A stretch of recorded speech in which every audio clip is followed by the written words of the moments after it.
Rachel Zegler just keeps making things worse with the Walt Disney Company. The more that she tries to defend this movie, the more that she tries to spew her agenda onto the general public, it's only making matters worse. Not just for Bob Iger, but for whatever is left of the image of Disney as a whole. Jonah Platt, whose father helped produce the latest Snow White film, had some very harsh words for star Rachel Zegler.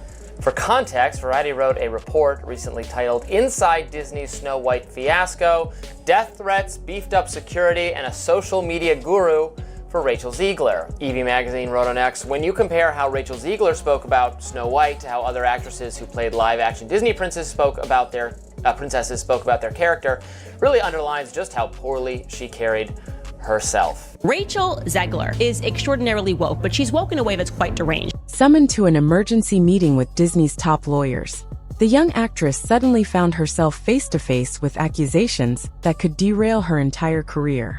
Breach of contract, reputational damage, even talk of potential lawsuits. The message was clear.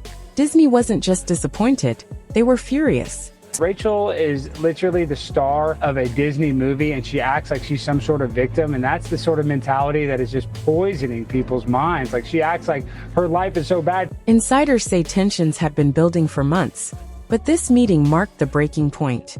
According to reports, Zegler arrived with her own legal counsel, fully prepared for what was expected to be a hostile encounter. And from the moment she sat down, the tone was unmistakable. The House of Mouse was preparing for war. But how did it get this far? To understand the storm brewing inside Disney's boardrooms, we need to rewind to the exact moment Rachel Zegler became the face of controversy. I'm in the thick of rehearsals for Romeo plus Juliet, so I'm going to get out of here. Bye for now. The Variety story notes how a couple of minutes after posting this, she replied to her own tweet and wrote, "And always remember, free Palestine." Instead of honoring the legacy of the 1937 Snow White, Rachel chose to mock it. She called the original story weird, claimed Prince Charming was basically a stalker, brushed off the love story as outdated nonsense. But fans weren't laughing. Clips of her interviews went viral, sparking outrage across social media. Many fans of the original Disney classics felt deeply insulted, not just by what she said, but by the smug tone she said it with. And they weren't the only ones watching. Media outlets, influencers, and even other celebrities began weighing in. There's a big focus on her love story with a guy who literally stalks her. Yeah. Weird. Super weird. So we didn't do that this time. Variety breaks down how after this tweet went viral, the studio was shocked that she would mix a promo tweet with a political statement. As a result, Mark Platt flew to New York to speak with her in person. A side-by-side comparison video showed how previous Disney princess actresses praised their roles with warmth and reverence. In contrast, Zegler's comments seemed cold and dismissive, like she was embarrassed to even be part of the project. Critics said she was too focused on being woke, and not focused enough on respecting the story she was hired to tell. And as the backlash grew louder, Disney execs began to realize they had a serious problem. Narcissism is not something to be coddled or encouraged. Zegler isn't the only one who has made political statements, though. Her co-star Gal Gadot, who plays the evil queen, expressed her staunch support for Israel. As Rachel's interviews continued to circulate, the backlash evolved from online criticism to something much darker. Calls to boycott the film started trending. Disney fan accounts began disowning the remake altogether. Comment sections filled with anger. But then came the real shocker: threats. Snow White's budget was around $240 to $270 million. It has made $43 million domestically so far and around $84 million globally per Box Office Pro. According to a Variety report, the situation escalated so quickly that Disney had to beef up security for both the cast and crew. Insiders said the studio had never seen a Disney princess film spark this level of hostility. Executives were stunned. This was supposed to be a billion-dollar tentpole, not a PR disaster. To salvage the situation, Disney reportedly brought in a social media guru to coach Rachel on damage control. But by that point, the public perception was already spiraling. People didn't see her as the heroine of a modern fairy tale. They saw her as the villain of a broken franchise. And then she made things even worse. The film received backlash for various reasons in the lead up to its release. Zegler had called the original Snow White movie dated and weird and said Prince Charming was a stalker. It happened in just a few taps. Rachel posted a lighthearted behind-the-scenes tweet about rehearsals for Romeo and Juliet, just a typical actor update. But moments later, she followed it up with a second tweet. No context, no explanation, just 2 words: Free Palestine. In the middle of a promotional campaign for Disney, according to Variety, studio execs were blindsided. They had just spent weeks trying to calm political tensions around the film. Now their lead actress had just dropped a political bomb right on the brand. Evie Magazine wrote on X, when you compare how Rachel Zegler spoke about Snow White to how other actresses who played live-action Disney princesses spoke about their character, really underlines just how poorly she carried herself. Sources say the studio was shocked she would mix a film promotion with such a highly charged political statement, especially in the wake of rising tensions in the Middle East. It wasn't just controversial, it was corporate sabotage.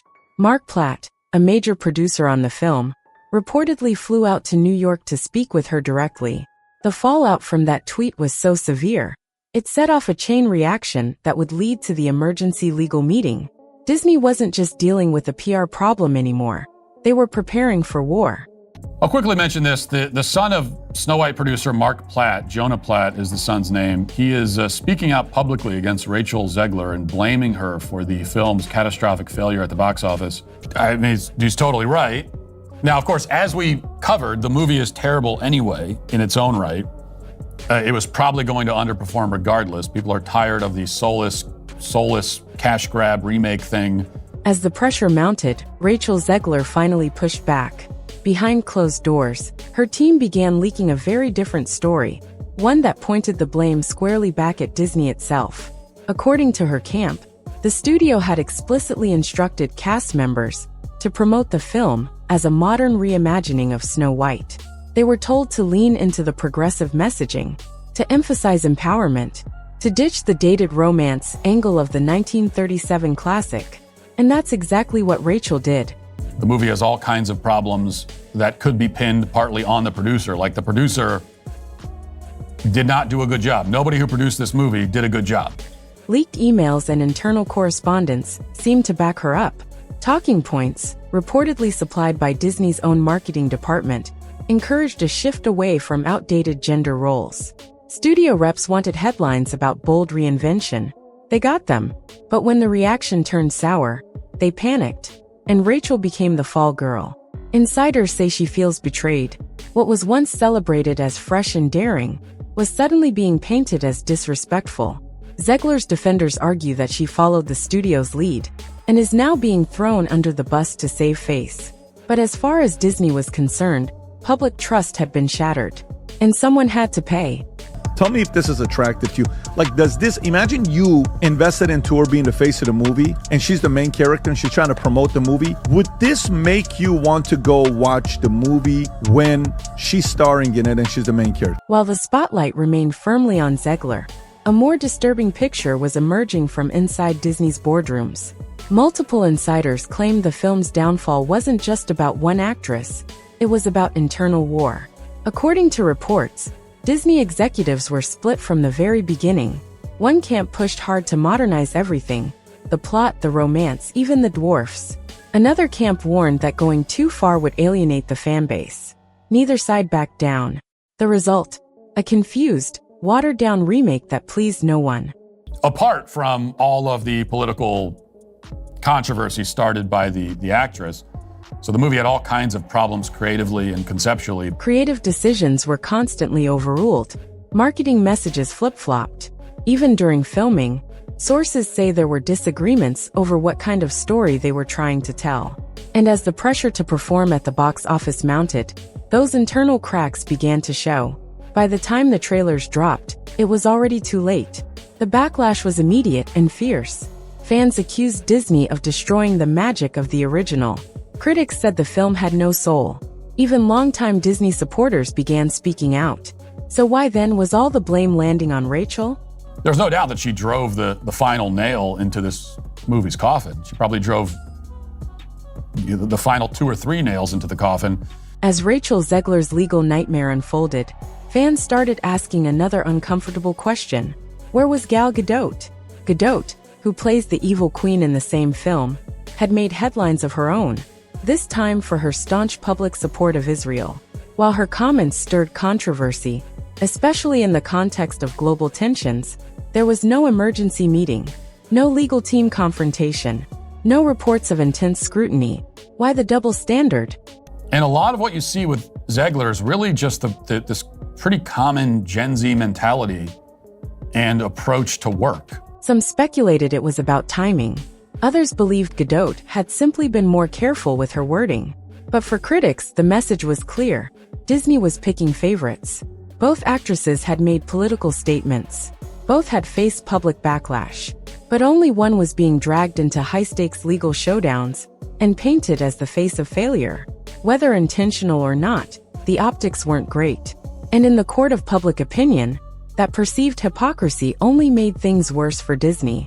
She believes that she should be able to express herself and speak her truth or whatever nonsense, regardless of the consequences to everybody else. By the time the dust settled, the numbers were in, and they were brutal. With a reported budget of $240 to $270 million, the Snow White remake was supposed to be a surefire box office juggernaut. Instead, it scraped together just $43 million domestically and around $84 million globally. A catastrophic flop by any standard. Critics tore the movie apart. Audiences simply didn't show up. And just how once trusted critics that shilled for the Disney company all the time, even they are beginning to turn their back against them. That's how bad this movie truly is. Even if you look at the IMDb rating score, that's when you really know how terrible this movie is and how it really hit rock bottom. Jonah Platt, son of producer Mark Platt, publicly blamed Rachel Zegler for the disaster.